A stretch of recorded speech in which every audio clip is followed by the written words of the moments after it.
Great news, the brightest and best all want to work for housing. I'm Alistair welcoming you to this week's edition of First Things First. Why will our best young people want to work in housing? I'll tell you why. They watch the television, they look at social media, they see the bad cases that are featured, and you know what?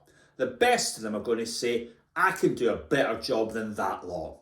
And some of them will, and sadly, some of them won't. But how do we keep the cream of the crop?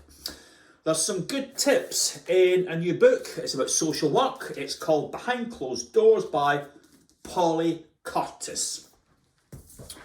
Many highly principled, highly motivated people join social work. They then leave. They do not leave because of low pay. They leave first and foremost because of dysfunctional management. And boy, do we see that in housing. Isn't it amazing that some of the highest profile organisations are those that are never out of the headlines? Why is that? It's because sometimes, not always, but sometimes the leaders are so full of themselves, so puffed up, you cannot give them bad news. That's not everywhere, but it does happen in some places. Next big problem is that you get tough wars or pass the parcel.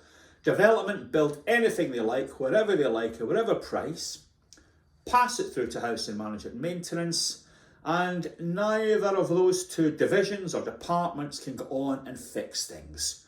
Maintenance never get around to it, management give up faith, and that's why sometimes very important cases, very troubling cases, never get tackled properly. Other problem, and the obvious one, is sheer lack of money, leading to sheer lack of morality. There are some organisations in the housing association sector that are so driven by covenants, turning against them, and in the council sector so driven by cuts and all the rest of it, that they're taking decisions on service quality without any real regard for the people. Now, the next thing that Polly Curtis says, and this is important, is that we need to start valuing our communities, not just criticising them. Let me read what she says. Signs of Safety, which is a new approach to social work, encourages social workers to look at the strengths of the families they work with, not just the risks, and to question their own prejudices and assumptions around what they're encountering. Social workers are encouraged to reflect on their understanding of the circumstances of the families rather than digging into an entrenched view and collecting only the evidence that reinforces that idea. So we need better management in order to keep good people, and we need a whole new attitude that builds on the strength of our communities and not just their vulnerabilities.